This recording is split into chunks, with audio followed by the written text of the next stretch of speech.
Houston, before we get started with the episode, Mike, did you have anything you wanted to say?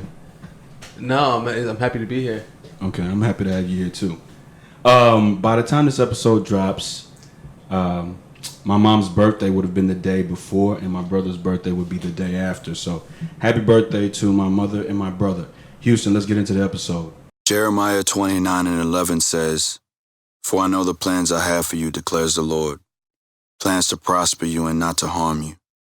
Plans to give you hope and a future." Dear John, the iconic legend Quincy Jones said, "To know where you came from makes it easier for you to get where you're going." Sean Diddy Combs said, "Everyone has challenges and lessons to learn. We wouldn't be who we are without them." If 2018 and the last 6 years taught you something, it's that anything is attainable with the right focus and determination. Continue to build. Continue to promote your vision. Continue to inspire creativity and make more creatives. In closing, Nas said, "No idea is original. There's nothing new under the sun. It's never what you do, but how it's done. The first chapter of your vision's movements is done. However, you're still a visionary. Peace and blessings. John Ross."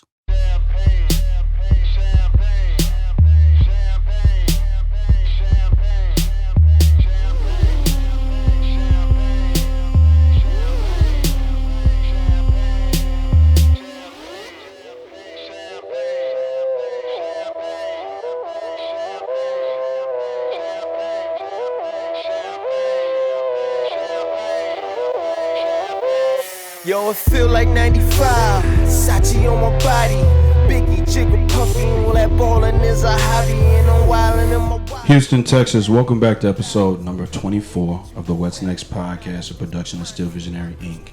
My name is John Ross Dike I, and before we get started with the episode, I want to introduce our social media handles, right? So hold on. So we don't disrupt the flow of the conversation when we get to that point. You can follow me on Instagram and on Twitter at John Ross Dike and still_visionary. Connect with me on LinkedIn, subscribe to my YouTube channel, like my Facebook page, and visit my website at stillvisionary.com. Mike. You could follow me on all my platforms at Say Michael. That's SAY Michael on all platforms. Okay. Make sure, this is episode 24, y'all, so make sure that you've streamed the previous 24 now episodes. Episode number 23, I think, in my opinion, was my best work. The reason why I said it, I was real raw on that one. So I hope that you have seen episode number 23 as well. Listen, this episode right here is long overdue, Mike. Why say that? Well, I say that because of this. When, I've known you for a while now, right? Mm-hmm. A long time. Went to your probate and BMT, Lamar. But you've always been the type of person that when you talk, I don't really like to talk when you're talking. Mm-hmm. Because if I'm talking when you're talking, then I feel that I'm missing something. Mm. Right? And so... appreciate that. That's nice of you to say. I was finna. Yeah, go ahead. I mean, give me my accolade for giving you that type of praise. But the reason why I say that is because I remember talking to you outside of Panda Express one night, and the conversation when you were telling me, you know what, you've been doing your thing for a while, and this is the same exact conversation I expressed on episode 1 of my podcast. Mm-hmm. And you said, you've been doing your thing for a while, but I don't know exactly what you do, right? And then you went on to say, listen, if you're going to say something, you need to be explicit and exact about what you say. Mm-hmm. So I internalized that conversation, and I said to myself, you know what? The next time that I say I'm doing something, I need to make sure that I give the full range of things that I'm doing so that way there's no confusion, right? And so when I went up to Dallas, Denton County and Dallas, and did the podcast with Addie and Destiny, I said to myself, I would be remiss if I don't get Mike on this podcast, but I didn't have the time. Mm. So I hit you up and I'm just like, Mike, I need you on the podcast. And I would have come back up to Dallas, but luckily, God is good. You came down here. So how you doing, man? I'm great. Thank you for inviting me. Oh, no doubt. Listen, we got a lot to talk about, man, and really, when I say we, I really mean you, because this is how I study. You know, this is how I feel that I get better, and how I feel I get knowledge by listening to the various conversations that I've had on this podcast, man. So, without further ado, listen, before it's summertime, Houston, Texas, and make sure that you holler at me. I'm your t-shirt guy. If you need any t-shirts pressed or printed, holler at me. I'm your guy. Stillvisionary.com. Mike, how are you? I'm great. I'm the best I feel like I've ever been. Why do you say that? I feel healthy. Okay, I feel like I'm fully an adult now because I don't have acne like that anymore. You know? Like, I used to have acne. I used to break out. And then I was worried about that until, like, 2 years ago. Mm-hmm. So when my face cleared up, I'm feeling good. I'm in the weight room eating good. I eat breakfast every day. Mm-hmm. I work hard. Got business is great. Mm-hmm. Employees are great. Mm-hmm. I got 2 boys, got a wife. Yeah, shout out. I feel busy, you know what I mean? But like productive, not just busy just to be busy. Yeah. Because the busier I am, the more I feel like I don't know what I'm doing. I feel like people who are really busy don't know what they're doing. Otherwise, they wouldn't be so busy. Yeah. So I've been busy but more productive. Yeah, I think so. When people are really busy, like always like crazy busy, I feel like it's like a little bit disorganized. So like a guy like Diddy, you feel like he doesn't know what he's doing. Is that could be the reason why he could be doing better if he was like less busy. If I feel like when you have when you delegated all the things correctly and create all the processes and everything like that makes things really clear to other people. Like even the how people like ingest your information, the easier you make it on everybody, the less stress you'll be, or the easier it'll be for you to manage your team. But I feel like a Diddy, I don't know how his personal life is, but I know that he seems like he's always busy, more productive than just being busy. So for me, I wouldn't say he has a problem with anything. I think it's more just people who are always just so busy, because you never really ever finish. So you're always trying to catch up, you know what I mean? So what would you feel that the difference is between being busy and being productive? Busy is busy with insignificant details or things that aren't important to your goals. I feel like that is when you're like really busy. Like you're busy, you gotta shop here, you gotta go grab something over here, you gotta go drop your dry cleaning off. And these are things you put into your life. So I feel like when people are busy doing those little tasks, there's ways to make it easier and be a little bit more productive. And I think anything that makes you better is productivity. So if it adds value to you, every action I do now, I try to increase my value. Like in everything I say, I try to speak and say the right things, so I don't have to waste time and kind of say it again. Or I try to precaution like new employees or people around me of new things, of new changes, just so I don't have to reteach them later on. Give people actual real time. I mean, but there's a laundry list of things that I've done this year that have helped me, be less busy for the sake of being busy versus productive. See, I think that the real reason why I wanted you on the podcast, and let me start out by saying this: the podcast is made for a creative by a creative, right? Me being a creative, I wanted to create a platform where creatives could come on and talk about what it is that they do, why they do what they do, and how they fell into that lane of doing what they do, right? But I couldn't ignore the fact of low key. You know what? It's like Nori said to Nas on that episode of Drink Champs. I'm gonna big you up because you might low key be a millionaire walking around here and don't nobody know it. So when I think of you, I think of the Amazon guy. I think of the owner of the Clippers, Jeff Bezos. I think of the owner of the Clippers. I think of what's his name? The most popular guy. What's the guy from Oklahoma? I can't think of his name right now. Who? Damn it, what's his name? Caucasian guy, glasses. You talking about Warren Buffett? Warren Buffett. I think about Arkansas. I think about all those guys, man. So how do you go about? How did you acquire? To me, I want to ask you, how did you acquire that status? And it's a status I'm gonna give you. Okay? I appreciate it. But Not many people know that about you, and I think that's what really makes it stick out to me. I feel like a lot of people, everyone that I meet knows pretty much kind of what I do, but not particularly, like everything, because I have conversations with a lot of people. I meet a lot of people more in person all the time and have really like genuine conversations.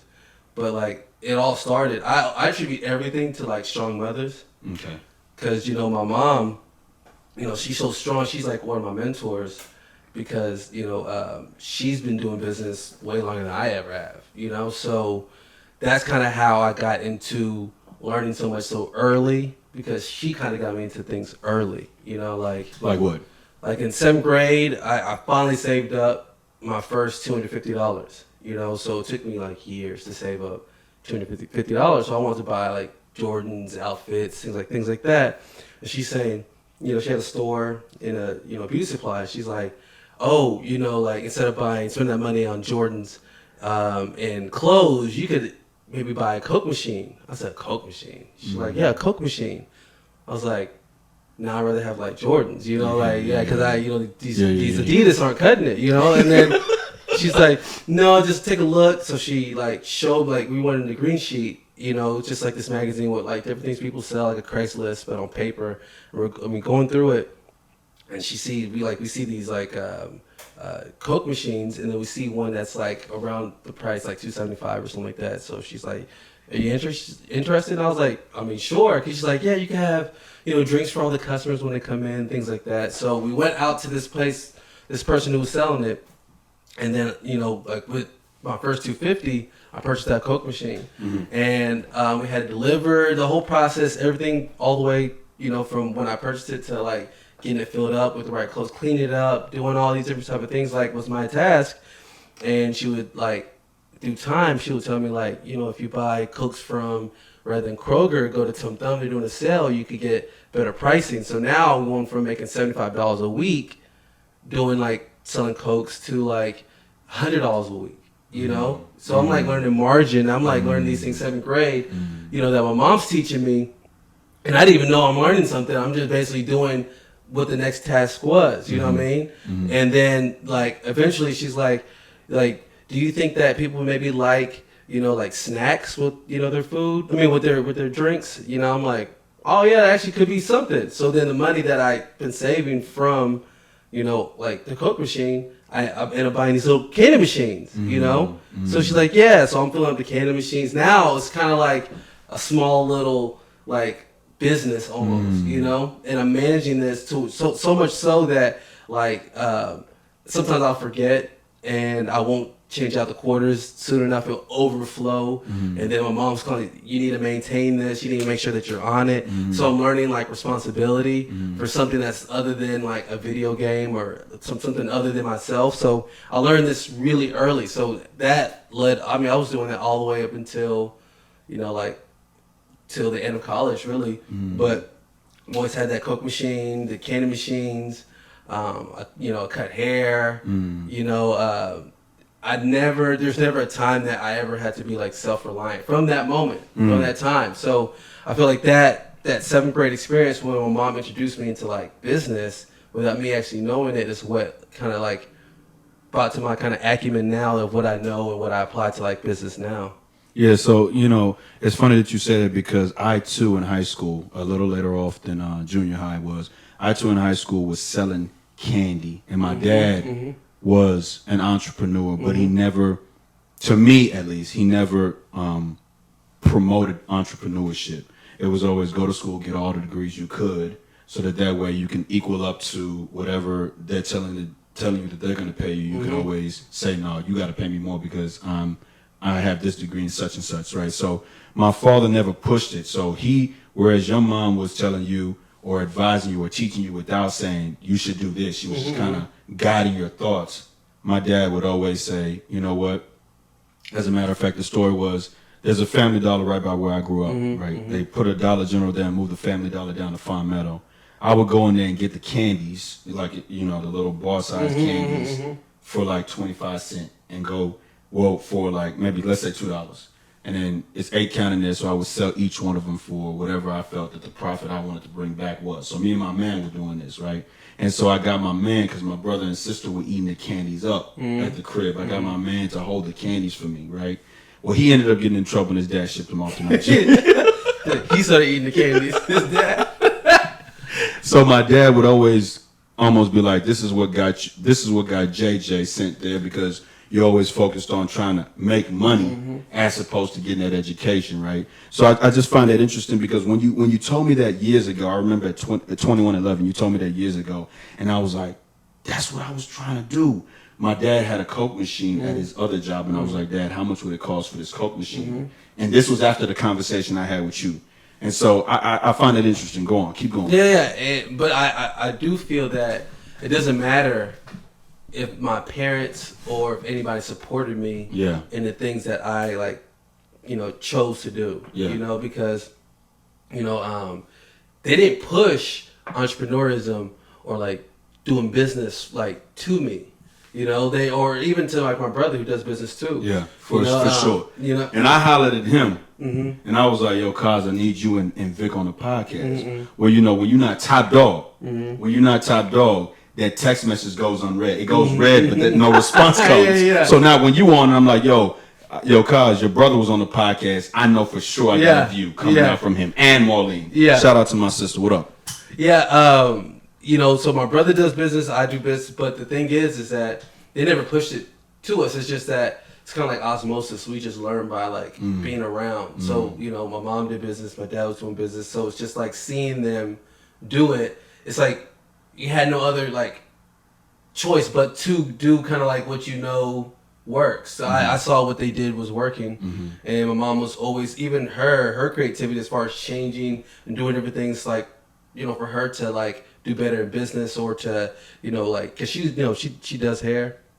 She's been doing hair for more than 30 years. And, she took that and said, okay, rather than just doing hair, I could include a supply store. Maybe they could come over here and buy supplies. Yeah, for sure. So then she's doing that. Then she's like, okay, maybe we could have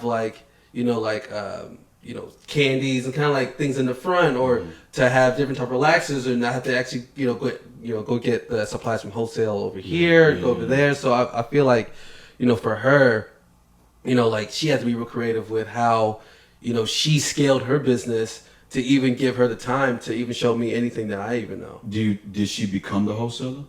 No, she didn't become the wholesaler. I'm saying that everything that she has supplies, in this, as far as supplies, she purchased wholesale. And a lot of people don't know that you can't just walk into just regular retail and say, I just want to start a business like this. You have to go to, the warehouse where they sell everything to retail in order for you to make profit. Yeah, that's why I'm saying it, because for example, where I get my T-shirts and all that, and I didn't get my printing equipment from there, but I get the T-shirts at a wholesale value, right?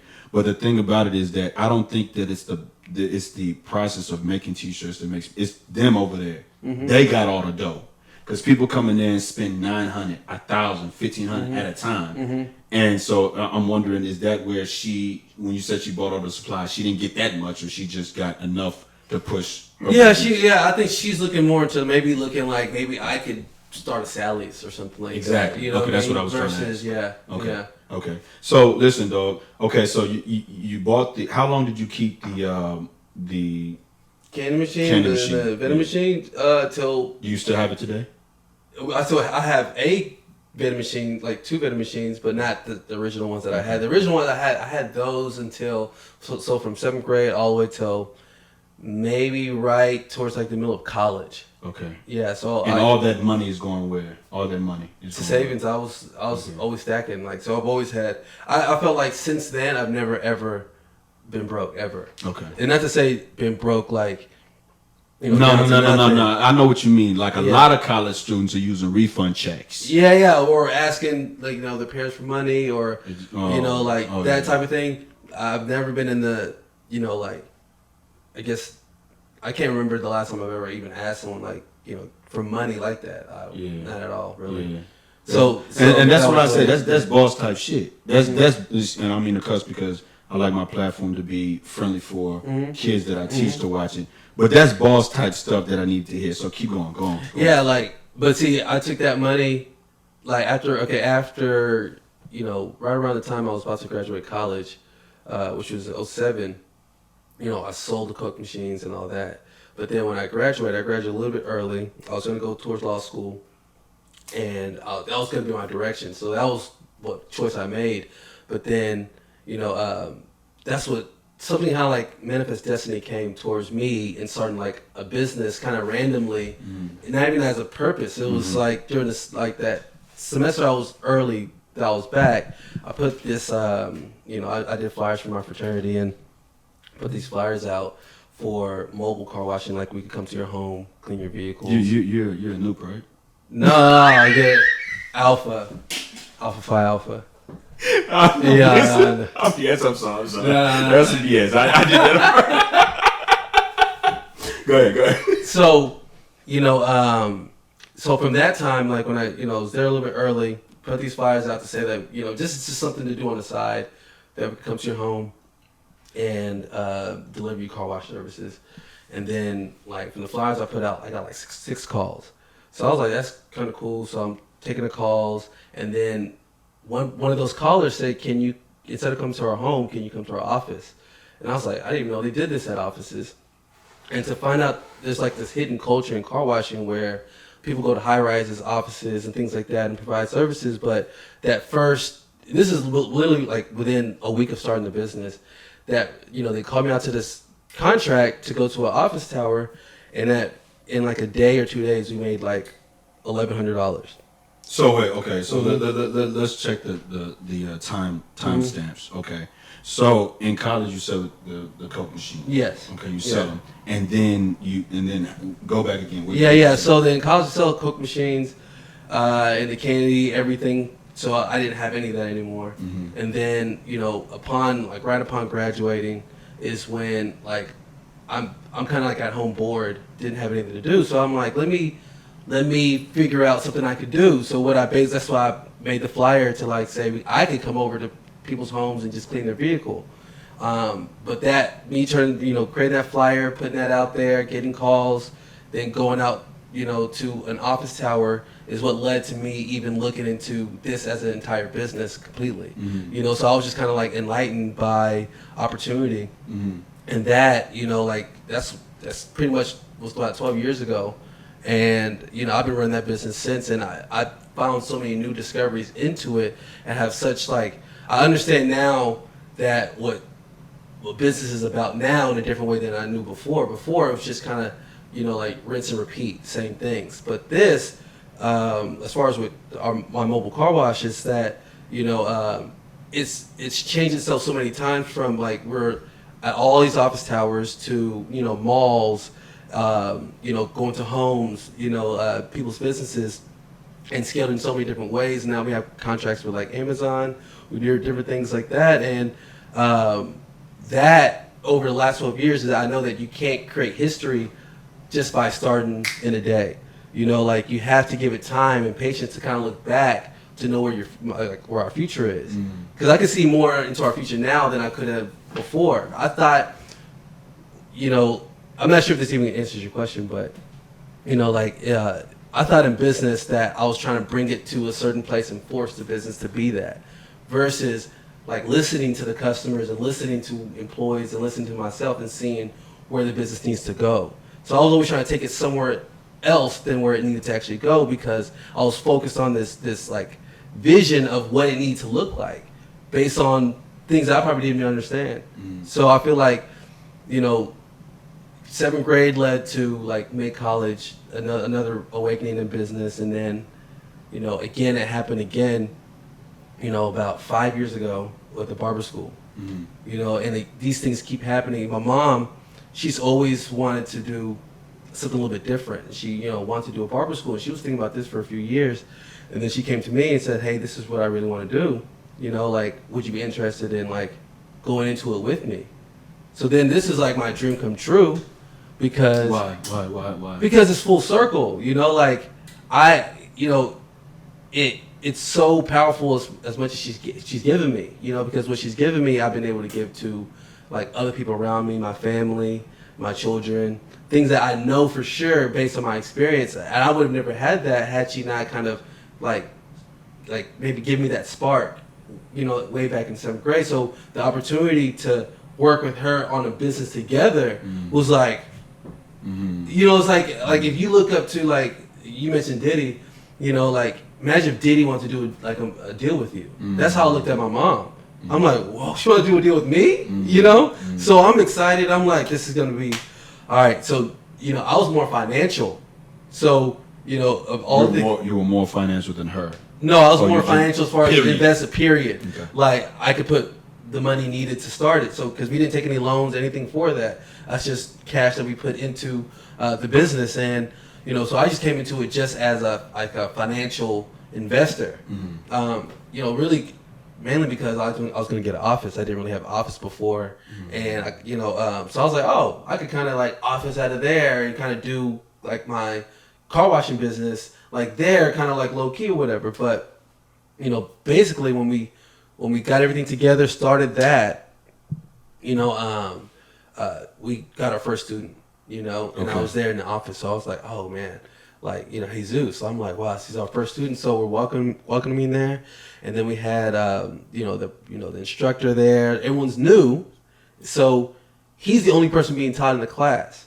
So, I figured, like, why just let him be the only person who's taught? I said, let me take the time out to learn and make sure that everything is going right with the instructor, with this entire curriculum, with everything in here. And I enrolled myself and actually, like, took out, half the day, or even sometimes more than half the day, to actually just be a student. So I'm literally like, I had the time, so I'm like, let me actually be a student. So I'm actually a student at the school, Michael's Barber Academy, in Irving, Texas. And Good plug. Yeah, and Good plug. it was Miss Cheryl. She was a first instructor there, and the first student was there, and I'm there too. And I'm going to class learning more than even what the first student was, because I was very interested. Some people do it more as just like an accessory. This was like a main primary thing for me, so I was just like really focused, and I graduated from there.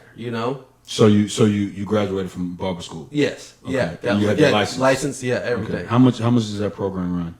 Well, generally right now, it's like, since we're not accredited fully, we got approved for accreditation this year. So that's, the Department of Education comes tomorrow, and they're going to approve everything to give us our accreditation fully. But without accreditation, you're probably looking at about $5,000 for a 1,500-hour program for Class A barber. Yeah, so there's like different curriculums when it comes to nails, estheticians, there's different, depending on what you want to do. You could be instructor, some just crossover programs. So if you're cosmetology and you want to actually get a barbering license as well, there's a crossover program that we provide as well. But so basically that's how it worked. And then, so after I graduated, I understood everything within, barbering. I got way more interested in it than I ever have in my entire life. And I cut hustling like in college, a little bit in high school, but this is now the real thing.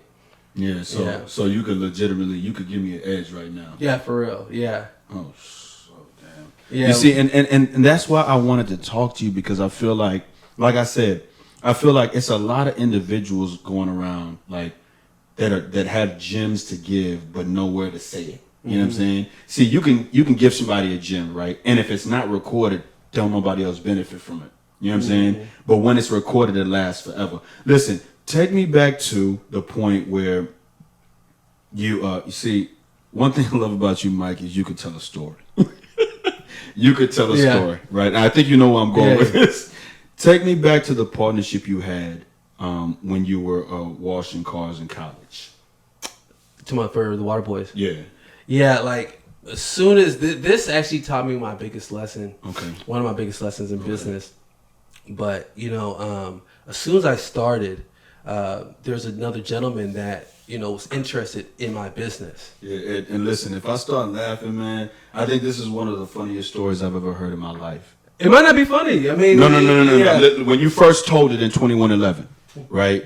2111. Yeah. You 2011? 2111. 2011.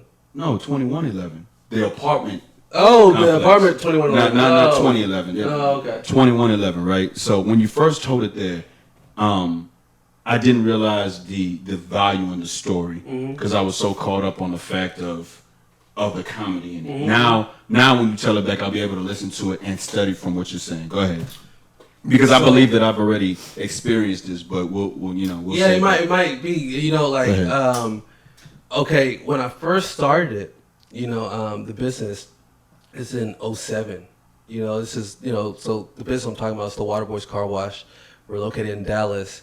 And, so when I first started it, I needed help because I was way busier. I told you we got a contract with this office tower that, we're now making like pretty serious money. This is early in the game, so I was kind of caught off guard. So I contacted a friend of mine. This is before you graduated. This is before I graduated. Okay. Yeah. Before you graduated, after you were, Yeah. acclimated to college and all that. Yeah. Right, No, I'm talking about before I was acclimated to college. I'm talking about like, you go the first 2 years and you're taking all your basics. Right. About Lamar? Yeah. Yeah, no, this is last semester at Lamar. Okay. Yeah, So yeah. you're already okay. Yeah. All right, so when you say busy, it's like this is in conjunction to being about to graduate. Yeah. Okay. Yeah. So it depends on on how we do the timeline, but it's that summer of 07 that like actually first started. You crossed in 06. 05. 05. I'm sorry. You crossed in 05. Okay. Keep going. Okay. I just got to make sure my timeline is right. Yeah, and this time I'm talking about right now is summer of 07. Summer of 07. Yeah, summer of 07. Okay. And that's when that's when the Waterboys actually started. That's when I was throwing out the flyers, doing all that, and I needed some help, so I called upon one of my friends. And you ain't got to drop no names. Yeah, which I'm not. Yeah. Okay. Yeah. But so one of my friends reached out to him and I said, "Hey, I need some help. Are you interested?" He said, "Yeah, I'm interested." So I'm like, "Okay, we're gonna do this as an employee. Me as the owner, you as an employee." He said, "Okay, cool, but I would like to at some point want to be like a partner and do all that." And I was like, "Okay, well, we'll see how this goes." Do you think that he was saying that based off of knowing who you are, or was he just trying to sound like he knew what he was talking about? I see it now, is that there's opportunity. Sometimes people come to you when they need help, and you can see that as opportunity to, and what I would say is like take advantage, because a person, when there's new things that are happening, and like, they reach out to say, "Hey, I need, some help." Depending on how much experience you have or what you could add value to, like, you can take advantage of that person's ignorance or whatever it might be. But at this time, I knew nothing really when it came to like really like starting an actual real business, So I'm still completely brand new into this, which is why I was more adamant of saying, okay, I want to have full control, But what he was very adamant about was to be a 50-50 partner. Yeah. And I said, no, there's no way. Yeah. Even when it came down to like shaking hands, he was like, "Hey, all right, Michael, so today was a good day, so we're all good for the future." And he'll try to shake my hand. I'm like, "Bro, what are you what are you trying to do?" Like, so this was happening. See, this is the part now that I understand that you didn't say back. That's why I say yeah. that So you stuff tell a like story. that where Yeah, you're go like, ahead. and you'll speak in terms of like, so like, we did this today, right? I'm like, yeah, we did. Like, what do you want me to, you know what I mean? Because I'm like, is he trying to like hold my words technically? You know what I mean? Yes. And I'm like, so because I know from the very day one when like when we started, he says, because I'm paying him at the end of each day. At the end of each day. But you're keeping a log of that. Yes, everything. Okay. Yeah, and but at some point, he's pressuring, saying like, when can we turn this into something bigger? But then I'm over here thinking, oh man, like I just need help to kind of like get this working. Now it's becoming something even bigger than probably what he could probably even imagine. Mm-hmm. So he really wanted to get into like, a partnership, but I never went as far as to creating a partnership. Mm-hmm. But really, honestly, like 2 months into him, like, us working together, he ended up like enrolling into the Army. And he just like, why do you think he did that? he did it spontaneously. He said, I just one day I just woke up and I knew I needed to be in the Army. I was like, what? So he enrolled. So I was like, you kind of feel a little bit confused because you're like, oh, I thought he wanted to like build something, but I'm like, I thought you wanted to like build something. So now I kind of feel a little bit plagued. I'm like, I thought this was like what your goal was, but instead it was more like, no, this is like, he said this is his heart calling and everything like that. But then he was talking about like, I still think we could figure out some type of partnership here because in the Army there's all type of worldwide people. We could find investors and all. I was like, nah, it doesn't make any sense. Like this just, I just opened the door. Why do you think that it didn't make? Why do you think? I just started. Like imagine you just having a baby and then you starting something, and like the person that you're with just leaves. You know what I mean? Like within like a week, you're gonna think, oh, okay, like this is a partnership type thing. This is not something where you drop on me, I do all the work, and then you leave, and then you reap from everything I'm sowing. So it just didn't make any type of and especially Maslow's hierarchy of law. He talks about like proximity being important to relationships, and business is about relationships. Him and I was about relationships. Him and my clients were about relationships. So proximity is the most important thing. I'm gonna have to be close. Mm-hmm. So if there's an emergency or something happens, I'm gonna have to be close. So I mean, but even then, it wasn't even that serious. I even got a job after that. After starting the business, like trying to do like two things at the same time. I'm just trying to grind. And then new opportunities kept happening with my business. Like, in 2008, then Galleria said they wanted to start with us. And then right after that was like Chase Tower. Then after that was like North Park Mall. Then after that was like, City Place Tower. Then Renaissance Tower, Museum Tower, Galleria Business Towers, Williams Tower in Houston. It just kept going, and I'm like, whoa, this is really a business. Mm. This is really big. Now, like that's why I said, like, so the partnership, or whatever you call it within our relationship, it was short lived. It was only about maybe 2 months, but it did teach me that, like, not everything you give to somebody, like, people are ready for. Not even me myself knew what I was even giving, by even suggesting the help, because people do feel entitled to everything. I get that to this day, and I respect it more now, which is why I make decisions a little bit different. Because when someone helps you with something, they feel like they're owed, and because of that misunderstanding I had, I didn't think that I particularly owed anybody for anything really, unless I made those terms very clear. But I knew even when you make terms as clear as you can, people still will force their understanding or belief on you because that's what they want. Mm-hmm. So when they want something that you got, they're gonna try every method to get it. Mm-hmm. So that's why that the first few weeks, in business, I understood, even protected then, because I'm like, man, I didn't know people were gonna be that thirsty to try to take something that they don't even know even has value yet. Mm-hmm. But maybe he saw something bigger than I saw, but it became what I see as very successful now, based on these new understandings. So, what song's on your mind right now? Burna Boy. There's one song that he had. They tell you another story. That one was probably the one that stuck out to me. It's on his new album, African Giant. And there's a song called the song is Another Story. And the way it started is this kind of answering your question? Of what? What song is on my mind? Good. You can. The at the beginning they talked about Nigerian history. Mm-hmm. They talked about how the Royal Niger Company and their effect on what the shape is and what is today Nigeria, and that Nigeria didn't start as a country, it started as a business deal. Mm-hmm. And that business deal between who and who? Between Nigeria and the natives. Okay. And the Royal Niger Company, a trading company. Okay. And the Royal Niger Company was the guy named Goldie. He created all these posts, right off the Niger Delta. Created all these posts, about 30 posts, in Nigeria. This is before Nigeria was ever formed. Mm-hmm. Britain has been trying to get into Nigeria and other parts of Africa for hundreds of years, but haven't been able to penetrate, Africa.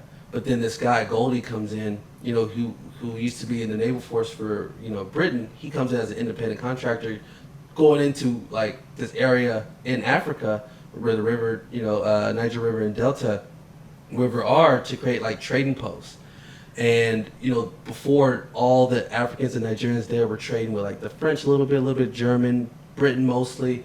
But he created these posts, so therefore, like he could in essence have a route that is safe for passage for people to transport and export and all that. And at this time, this area was their biggest export was slaves, but now it was changing into palm oil.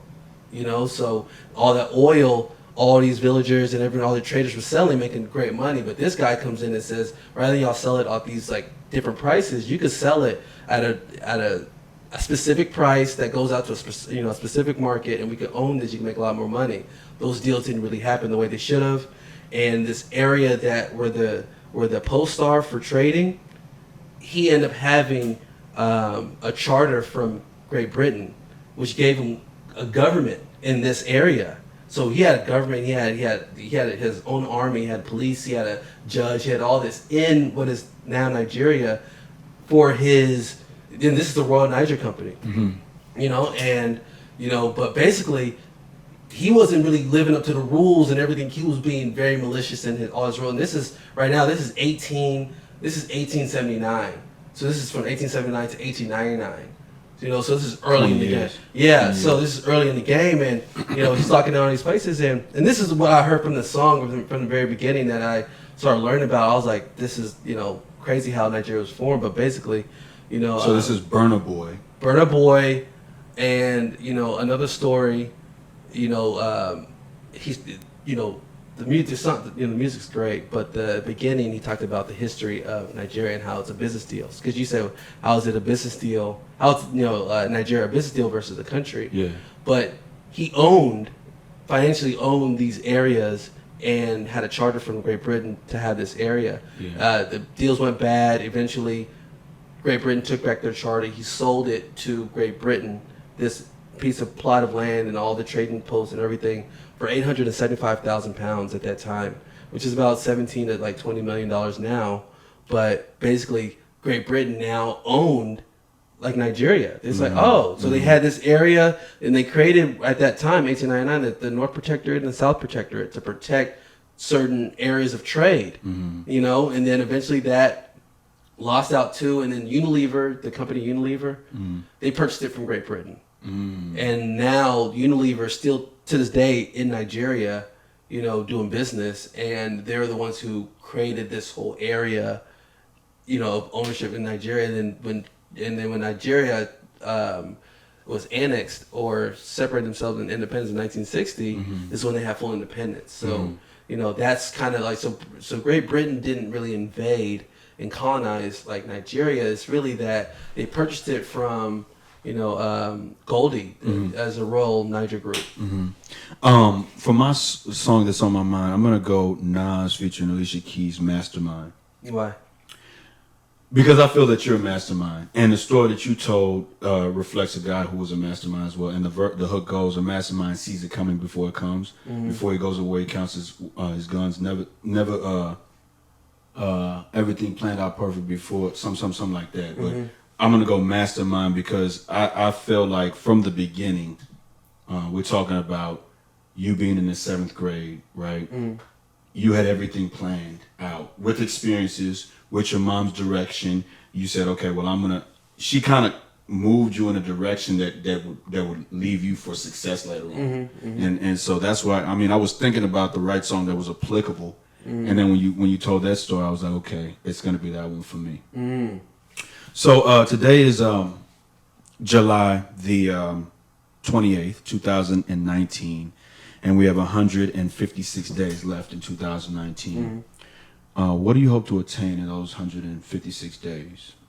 The next The remaining The 156 remaining, days? remaining 156 days in a year. As far as business or in life, everything. Everything. For sure. That's a different question than the last question I asked you. So just for sure, vacation. Answer it. For sure, vacation. I feel a little bit burnt out. Okay. I want to accomplish that because I've been trying to, for the last few months. I even hired a hiring consultant just to help me with this hiring because I feel like that was the only thing that was keeping me from full scale because I'm trying to go nationwide. First I need to go statewide, you know, Okay. but, you know, me hiring that person to help, a professional who knows exactly where my missteps are and everything like that, that's helped tremendously into my like hiring process and creating a better process. Mm-hmm. So I feel like that's better because my hiring process before wasn't anything at all. Mm-hmm. So I want to continue, you know, working on that. So therefore that could give me particularly time to focus more on the business, but then also like get away from like all the fires I got to put out in the business. Cause you know, you could, now that you have an iPhone or any type of smartphone where you can have everything there, I'm like 24/7 into business sometimes, and I need to now create boundaries. That's why I talked about a vacation or even boundaries on a day-to-day basis. That's what I plan to do also because I mean it's just overwhelming. It's too much. It's like so much. Yeah. Every day. Okay. Yeah. You mentioned, and this is what I want to kind of delve into earlier. You mentioned social media in this last statement that you made. How much social media do you think plays a factor into your success?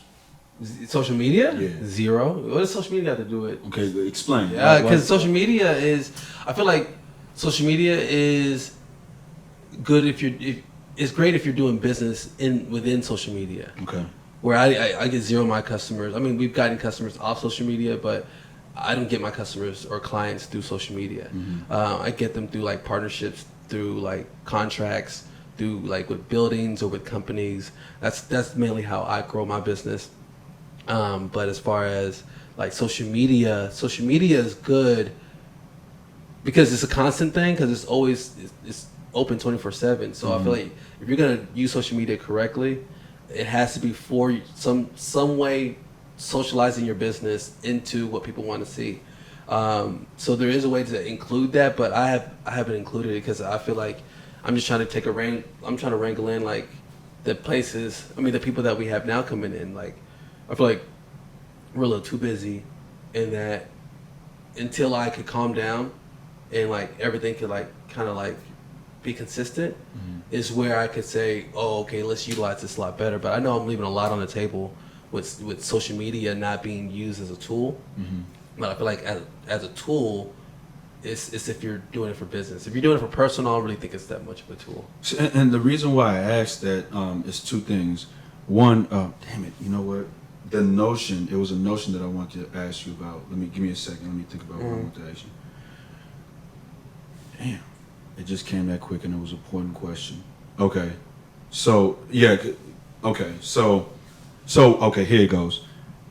What do you say to people, and because my editor, who I give projects to and she kind of directs my thought, right?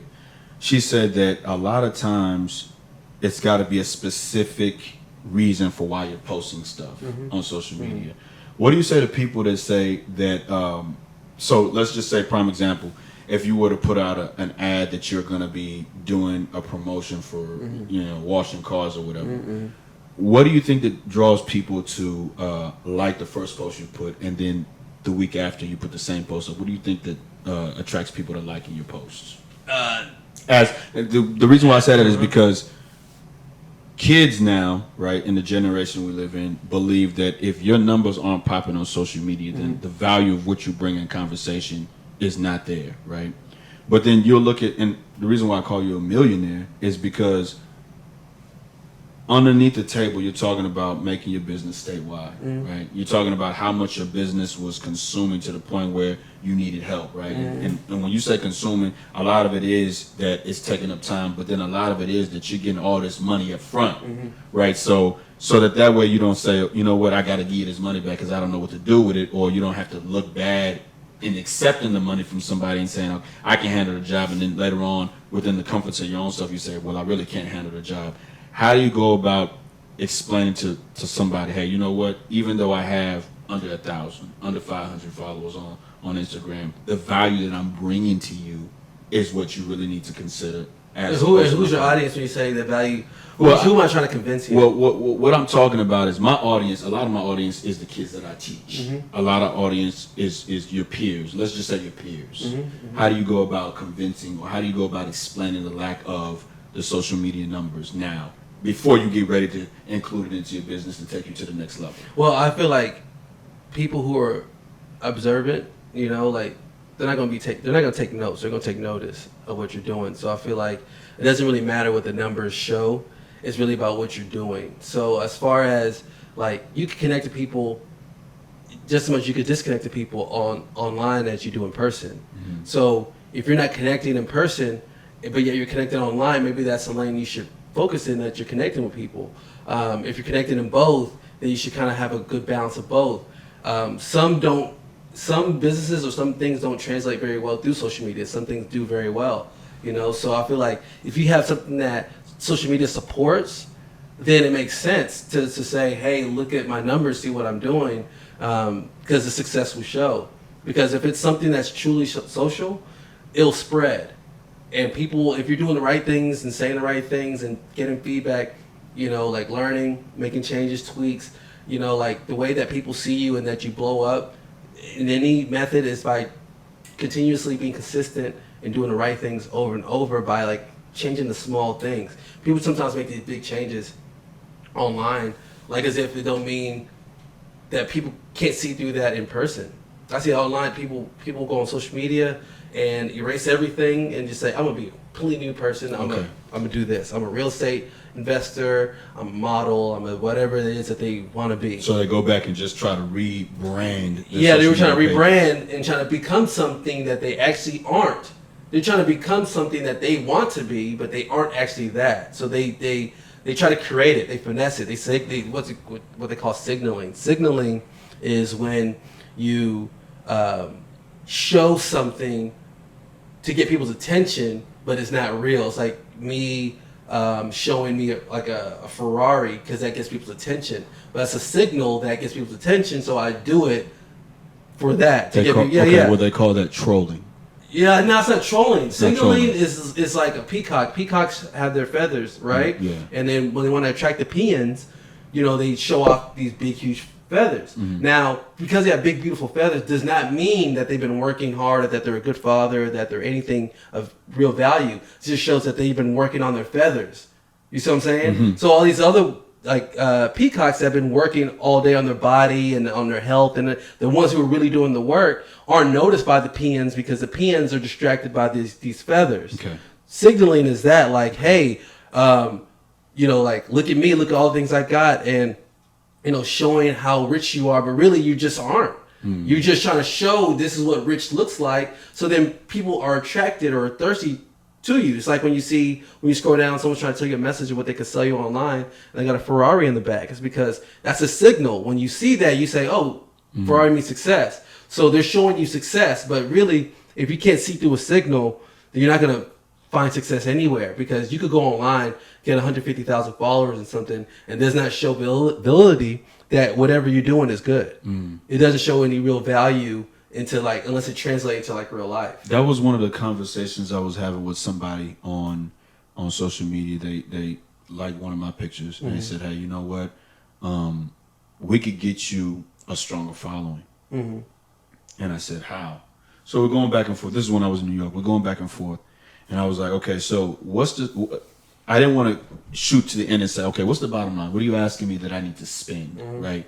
And so she was like, we can guarantee you 1,000 followers on Instagram. And the signal would be, oh, okay, well, so then I look at her page. And I'm like, all right, well, you got such and such, but if you are telling me that you could give me this, then why aren't you at the level? Like, why aren't you at 100,000 followers, so that way you reaching out to me is more significant that way? Would that be the signal? Or no, that's partial the signal, but then that's what you would call a complete scam. Yeah, you know, like most people who are, gurus or whatever online are finding the trendy thing to say, I could help you with this, even though they indeed might really be able to help you, but it's not going to get you to your goal. Yeah.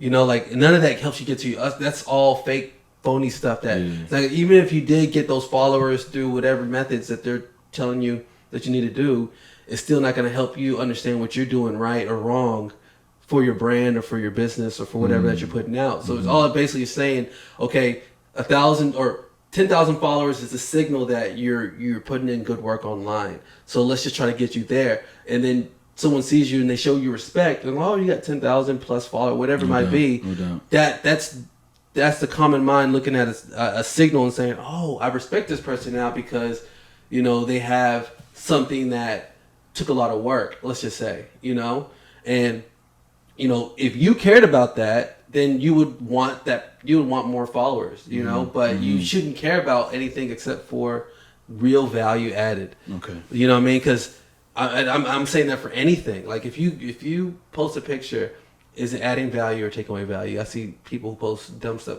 Majority of stuff is like posted to not give value. It's just to remind others of things they don't care about. Yeah. Okay. Yeah. How much reading do you do? I do a lot of reading. I'm reading Range now by Eccles. It's a book that battles outliers. You ever read Outliers by Malcolm Gladwell? No, but Malcolm Gladwell, he had the principle of 10,000 hours, right? That's in Outliers. Yeah. Okay. Yeah. And I'm glad you even brought that up because on the front of Range, he has a quote from Malcolm Gladwell calling the book brilliant, right? Mm-hmm. But the nod to it is that it's the actual book that opposes, Outliers. Outliers was coming out with the whole 10,000 hours. If you do 10,000 hours in something, you're a master. Mm-hmm. You know what I'm saying? Mm-hmm. And so if you spend 10,000 hours or more, you could become a master in something. Range is saying that it's not about being specific in one particular thing and trying to be a master, like Tiger Woods in golf or Federer in tennis. It's more about being in different things, music, art, social, organizations, things like that would lead you to being an expert or a master in the future because you're taking away the different types of the same type of learning in different mediums in essence, so you can bring that all together. Though that range of different type of skill levels and different things, you bring that together to success and skill. So that's what I'm reading right now. Okay. Because Eve said that one time. I think it was on the Green Room EP about the whole aspect of Marcus Gladwell. Is it Marcus Gladwell or Malcolm Gladwell? Malcolm Gladwell and the 10,000 hour theory.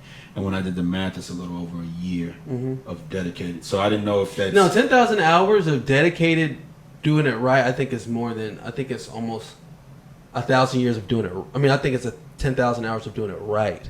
I don't think it's 10,000 hours committed. Okay.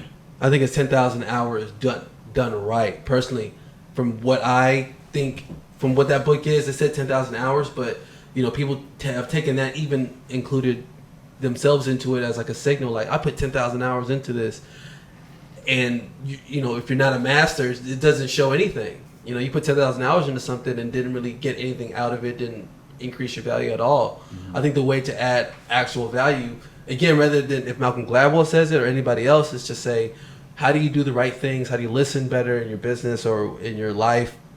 And how do you make a proper adjustments through self-awareness?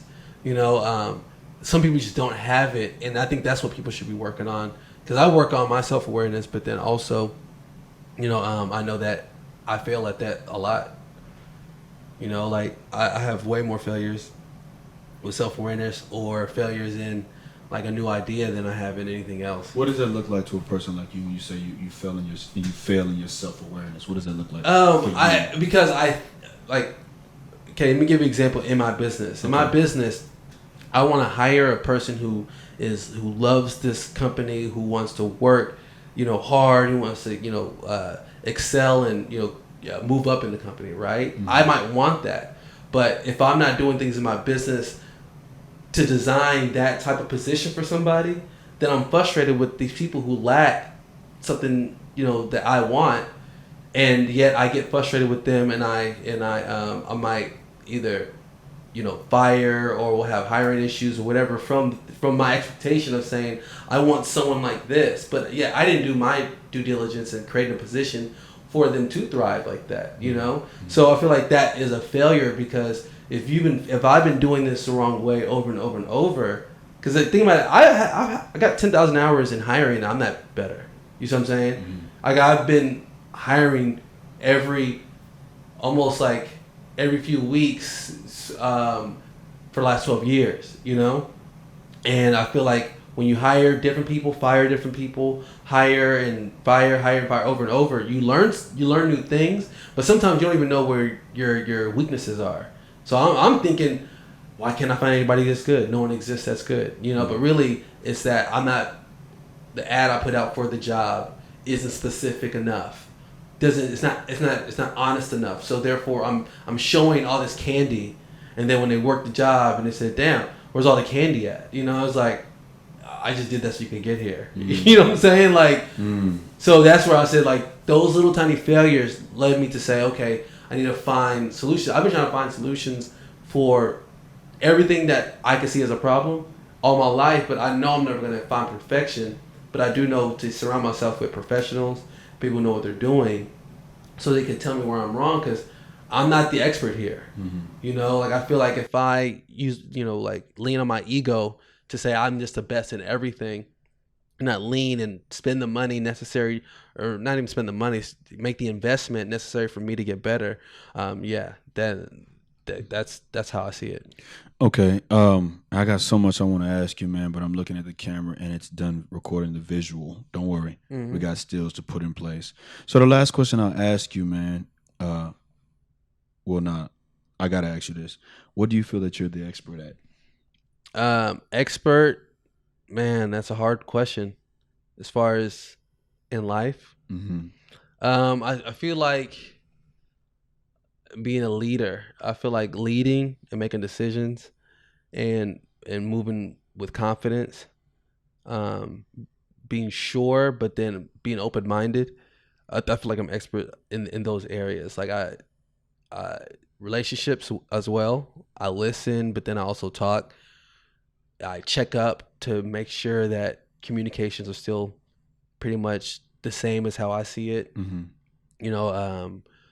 I try to be thoughtful. So those are the things. I mean, there's a list I could say. I feel like I take time, genuine time, in trying to, like, get better at that. Like, listen better. Also, like, almost like how I see it now, like talking like a god, where you don't waste your words like you used to. I used to, like, waste certain words or waste time and just having random chit chats, but now kind of like more purposeful as far as when I speak, when I listen. Mm-hmm. Like, I don't want to, like, waste a drop of anything I have to say or anything someone has to give. So I listen intently and try to, like, understand without being, like, judgmental. Mm-hmm. That's another thing I changed this year too, is listening, with an open mind versus listening with, Keep going. instead of listening with a judgmental mind. Mm-hmm. And that little small tweak changed my way of what led to, like, other growth opportunities in my own life. Mm-hmm. Just from, like, because I used to listen to people and say they're wrong about that, mm-hmm. or, that's not fully true. Now I listen for people and say, what could I learn from this person? Mm-hmm. Almost everybody. And then another humbling question is, like, what could I learn from somebody that I don't like, Mm-hmm. And I feel like that's very humbling. Like, what could you learn from someone you hate? Mm-hmm. Because there's people out there, everyone's doing something right. Yeah. So I feel like that's all I'm trying to pick up, is just what other people are doing right. I'm trying to do my thing right. I'm trying to encourage everybody to continue doing their thing. Hopefully they could finally get to a point to where they feel like they're doing it right. Because some people are doing it right, but don't have the confidence to show it. Yeah. Okay, so my podcast, man, is all about bringing the creatives out, and we talk about their experiences that they use to get to the point that they are. So, prime example, to my point, when I say get to the point they are, I wanted to do another podcast, right? So I wanted to specifically bring on people that are in the same lane, have created something, and they need to figure out their next steps in it. So when I pose this question, what's next? I mean, what is next? I guess the most immediate thing to you. What is next for Waterboys? What is next for Mike of the Waterboys? What's next for the Waterboys is I'm pushing to be statewide and then nationwide. And what's going to be required for that is for me to, scale better as far as with hiring. Yeah, I've already kind of taken steps towards finding a solution towards that process. So this year, but I've been working on that for a while just because I feel like if you're going to move something outside of your comfort zone, you're going to have a lot of processes and like systems in place that really support it. So right now, that's my main focus, main goal is nationwide only. If it could go statewide, then nationwide, or just no, nationwide? my absolute vision is nationwide. One of the goals is to go statewide first. Again, I've already been doing that by locking in contracts in and outside of Houston. So we work with Amazon out here too, which is why I'm in Houston today. But we work with them in Dallas. They also want us to work with them in Austin, and San Antonio. Yeah. But I'm like, bro, because scaling, like anybody who starts something, I think it's gonna take at least 10 years for anybody to get. I mean, even if they did get lucky and it blew up, first year, first day, whatever it is, I still think it's rather than almost 10,000 hours. I think it's like 10 years. Yeah. For you to have to have time to look back and say like, what is this? I agree with that statement, and the reason why I say that, and this is just to add on that you say that is, I've been thinking when I look at all that I brought to the new company, right, and I say, well, I learned this in the old company, and now I'm able to readily create and manufacture all of this new stuff in the new company, right? But in the old company, the reason why I was selling, every time I stepped out the house, I was selling a T-shirt to the point where it became, I'm starting to see income. But I look at it and I say, the old company, it was 7 years of, the first couple of years was all just production of videos, right? Yada, yada, yada, one series, yada, yada, yada, right? And then when I start to learn how to do all the other stuff, I start to make money off of that. But I'm not seeing that right away here because I got to keep reminding myself, well, you ain't even hit a year yet. You know what I'm saying? So you should be making money on the podcast day one. Okay. Yeah, like everything. People don't even, some people, if they have the certain mindset, everything should start the way you want to finish. Okay. So you already have the hat set up, you know what I mean, of what you want. But podcasting, just as much as anything, how can you not monetize it? You have to. Some people feel like, oh, let me just try it out. Let me get used to it.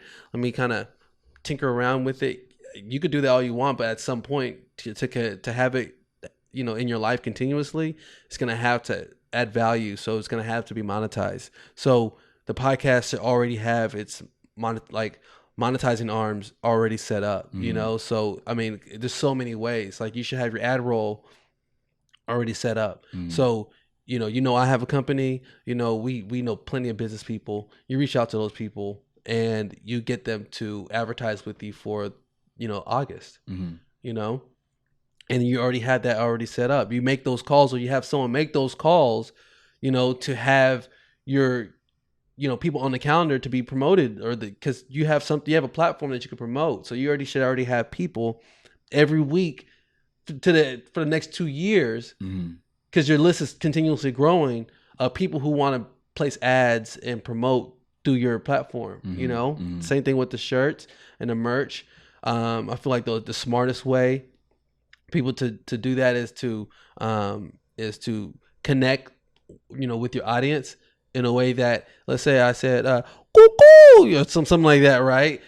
And I say it every time, like cuckoo, whatever it could be. If I put that on a shirt and I, provide it to my audience and say, the cuckoo shirt is out, it gives them a reason to be excited. because I'm branding something that didn't exist. Okay. That's how you like trigger a mind, because someone's like, whoa, something new. Because that's one thing you'll never be again, is new. So while you did this podcast, you started new. Okay, cool. Now you go back here. Mm-hmm. You got to keep doing new, fresh, different things subtly that bring new people in, because you need new, So I feel like, monetizing anything it's all the same. Okay. Like it's all, whatever business you start. Like anybody who tells me, someone's like, hey, I want to start a business. I'm like, what do you have to sell? You know what I mean? You know what I'm saying? You don't have nothing to sell? That's the main thing. What do you have to sell? They start thinking, Yeah. That's how you start a business. Like, oh, I have an idea. Sell that idea, or maybe sell that assistance, or sell that product, or sell that service, or whatever it is that you got. Like you can sell that, but people are like, I don't have this, I don't have that. It's like, what? You don't need, like, I even said, someone said, do you need business cards or not? They help. That's an accessory to your brand, but it's not required. What you need is literally something to sell. Yeah. If you don't have anything to sell, you don't even need a voice. You know what I mean? Like, bro, like car washing is so, everyone who has a car, obviously I can't go to everyone who has a car, right? But I need to put my brand, or I need to put it out there in front of the right places so people can see it enough consistently and say, let me call that guy. Let me call them. Yeah. I don't have to continuously find ways to sell and do clever ads and do all that. When everything calms down, maybe I could take that time, but Facebook doesn't need to have sales ads to get you to join Facebook. Yeah. They know that you're going to join base because your friends are on it. Yeah. It's like the way everything, like I'm not going to just hop in Uber because I'm the only one doing Uber. Everyone else is on Uber, so must be safe. Yeah. They must be doing something right. So I just give them the benefit of the doubt and hop in. That's why early adopters into any type of business are the best, because they're the people who are helping you figure out all the kinks. After those early adopters come into it and they're in it long enough, people who are just strangers to your business are just going to say, I want one. I want to do it. And that's why I say day one, podcast should be monetized.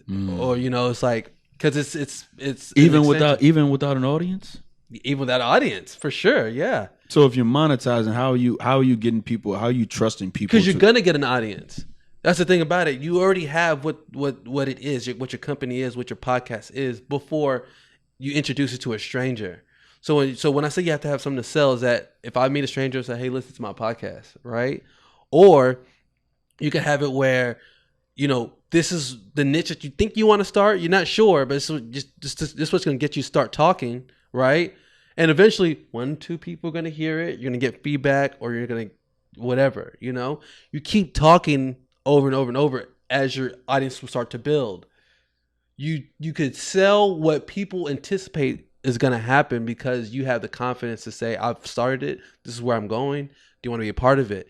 You can entice people in that way to say, hey, like, I'm reaching people in Houston for this, that. Would you like to advertise with me?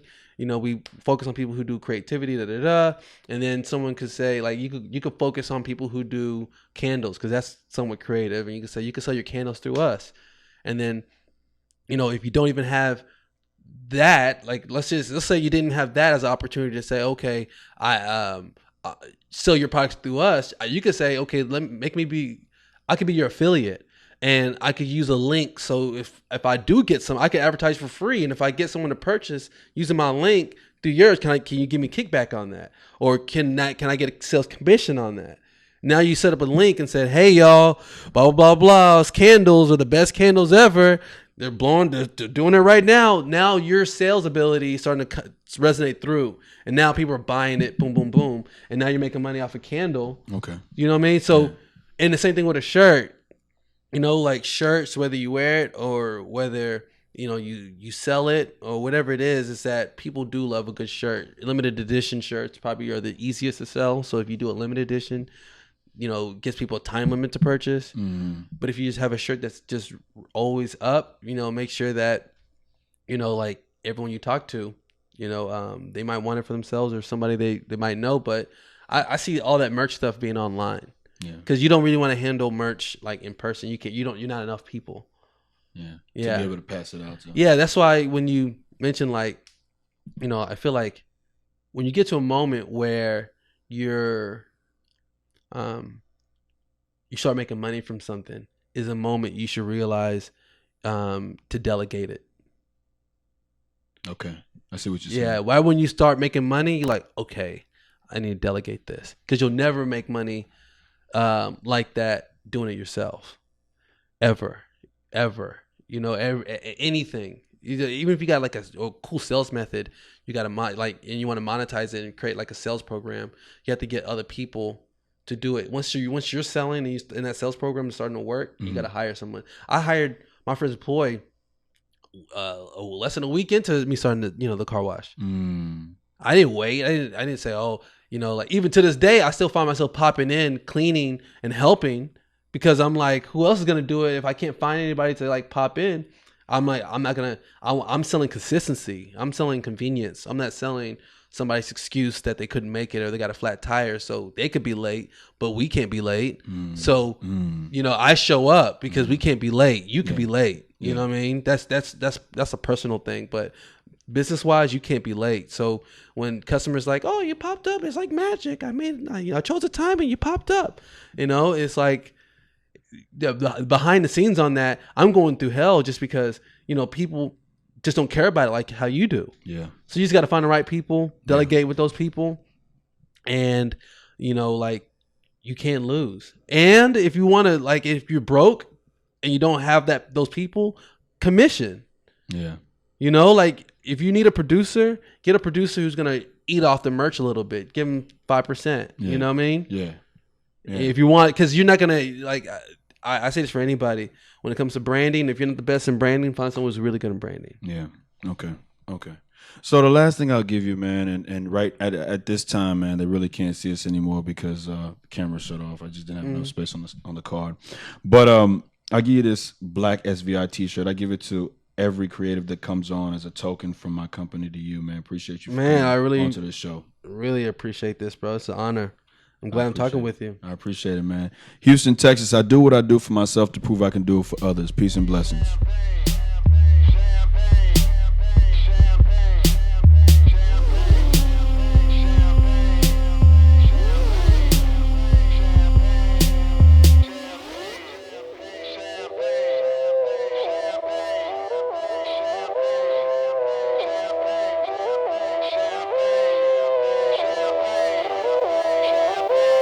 Yo, it feel like 95, Sachi on my body, Biggie, Jigger, Puffy, all that ballin' is a hobby. And I'm wildin' in my wallies, and them valleys, no Pilates. More weight get you more wet, nah that's the Spumante. My crystal ball, I see crystal, I crystal y'all with that. I saw the sign like ace space, that ace of spade get cracked me like cheers to the money guys, the Willie niggas who buy them bottles, and then they spill these liquors. Yo, salute my dude. I see you, dawg. 5 bottles, 1 dick. Why I need 2 bras? I know I'm out of line, but love is sour time. You know it rose rain when your cloud is 9. Get off that high ass hussy. This a private party. Been on my dick too long. Your breath on private party. You gon' be nice or naughty. These walls on priceless Audi. This the upper crust. Fuck is up. Over and done. Overdose. Yes, we did it again. Sipping with no remorse. We gon' do it again.